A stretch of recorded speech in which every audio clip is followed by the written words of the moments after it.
We've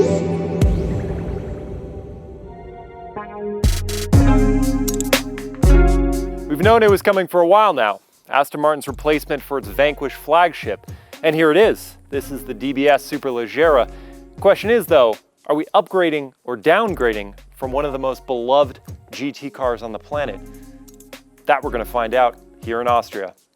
Now, though this car is based on the DB11, the exterior, as you can already tell, is very different. So let's point out some of the distinctions. Here at the front, we've got a gaping grille. It's a black mesh design, and it is dominating the front of this car. I think it's gorgeous.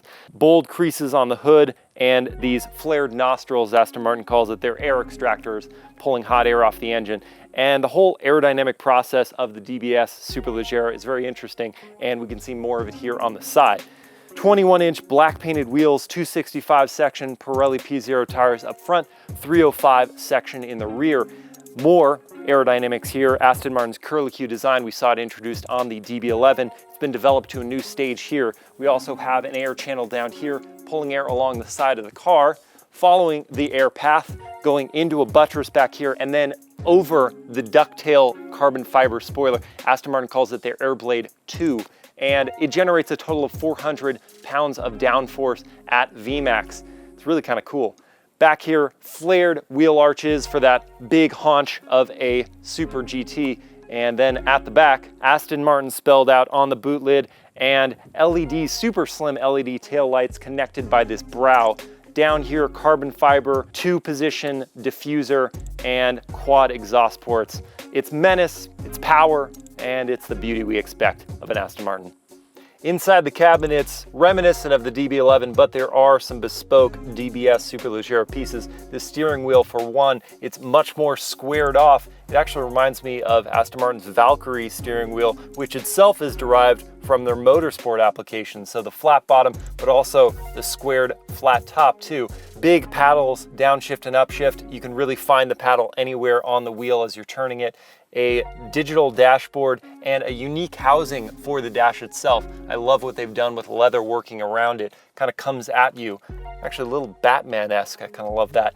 Uniquely stitched headliner and some different trim pieces. But yeah, like I said, other than that, it's very DB11, which itself is a gorgeous interior. You also have the Mercedes-Benz derived infotainment setup customized for Aston Martin's application, and works pretty well, fairly intuitive, but not going to set any technology standards going forward.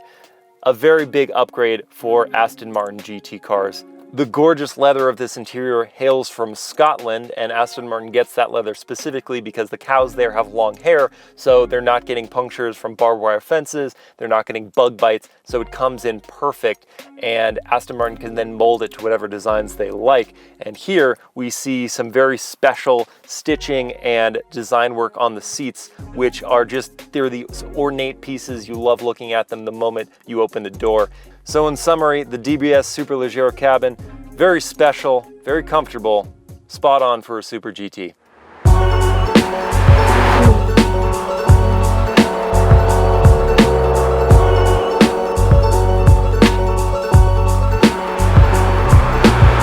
So before we talk about how the DBS Superleggera performs, its numbers and all those details, let's speak about the name itself, DBS Superleggera. Where does that come from? Well, in 1967, Aston Martin first used the name on a sports car, and they combined that with Touring, a coach builder's name for super lightweight, ultra light, Superleggera. So the name's been around for a while, and it seems odd then that an Italian name would adorn a British vehicle, but when you drive this car, it all makes sense because the same excitement that you have from Italian-built sports cars is combined with the bespoke beauty of a British engineered vehicle. So DBS Superleggera, the name, it has history, and it makes sense when you see and experience this vehicle. What we have going on is a whole lot of DB11, but completely rediscovered. So we have the DB11 chassis, and we have the DB11 engine, the 5.2 liter twin turbocharged V12. Both have been completely re-engineered though. The 5.2 liter V12 doesn't make 600 horsepower anymore. It makes 715, which is mental, and 664 pound-feet of torque, which Aston Martin likes to quote is 25% more torque than the Ferrari 812 Superfast, this car's main competitor. That translates to a 0 to 60 sprint of 3.4 seconds and a top speed of 211 miles per hour. Yes, this is an ultra high performance vehicle, but Aston Martin calls it a Super GT, which in marketing terms is effectively a class above the Grand Touring vehicles that we know, like the Bentley Continental. This car is a new tier of performance and comfort. The key to this car, the key to the DBS Superleggera, is how those two blend together in the driving experience, because what we have is a very sophisticated handling vehicle. You've got that DB11 chassis that's been tuned specifically for this engine and for that output, with the ZF 8-speed automatic transmission, which is, it's good and bad, and I'll get into that in a second. But let's talk about the handling for a second. This car, with its active dampers, torque vectoring, and unbelievable chassis engineering, is a wonder to drive, especially here in Austria on some seriously fun roads. And the way you access the performance is via a couple different ways. One, you've got a suspension damping and steering response setting over here. You've got Grand Touring, Sport, and Sport Plus. There's that, and then you also have the powertrain settings, throttle response, and transmission shifting timing, throttle mapping effectively. Again, GT, Sport, and Sport Plus. So you can play around with those as you will. But regardless of what setting you're in for the suspension settings, it's still supple and comfortable. It never betrays its Super GT qualities. The powertrain settings, however, can go from completely harmless to absolutely vicious.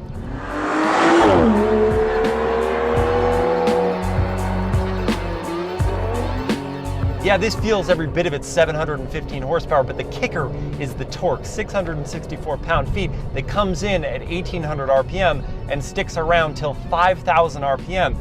You go with the 812 Superfast and you're getting, one, 25% less torque, as I said, but it also doesn't come in on full blast until 5000 RPM. So you're not getting until way later in the power band. Yeah, that thing makes another 100 horsepower effect, 90 horsepower, but you're really not appreciating it like you do in this car. The Aston Martin DBS Superleggera feels insane when you're in motion. The 0 to 60 time is less than the 812 Superfast by a fair bit, by about half a second, but when you're en route, when you are in motion, the 50 to 100 pull is mind-numbing. It's unbelievable how quickly this car builds the speed it already has.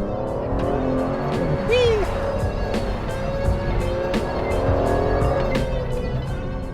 Brakes are good too.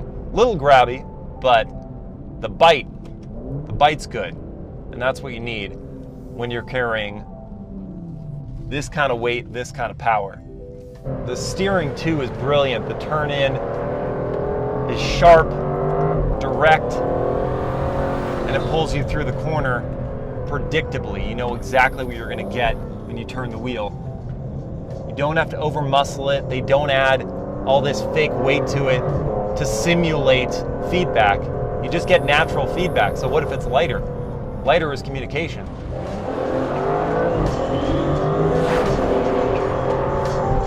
Now I mentioned the transmission earlier, and I want to jump back to that because it's good and bad. ZF makes phenomenal gearboxes, and this is no different. But an automatic transmission has limits. The torque converter has limits.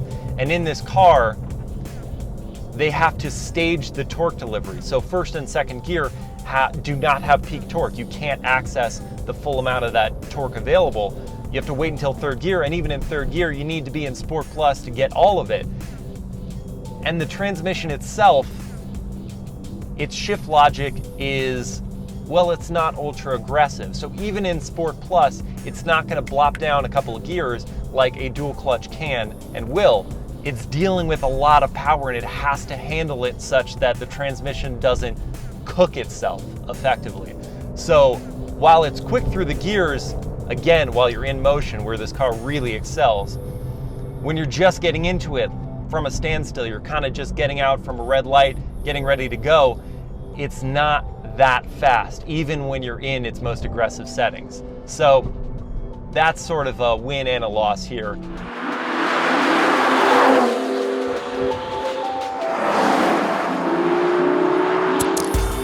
The noise of an Aston Martin as well is so important, and they knew they couldn't just port over the DB11, even the AMR, their higher performance version of the DB11, they couldn't just port over that soundtrack. They needed something distinctive.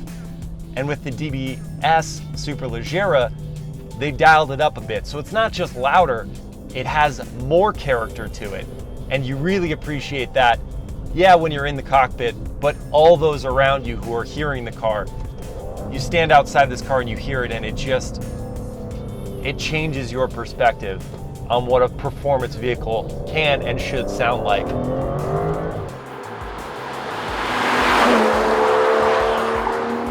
And that's an Aston Martin. It's got to look good. It's got to really look good. And it has to sound good. And damn it, you got to feel good driving it. And that's the DBS Superleggera. The new age of Aston's flagship is a good one, a very good one.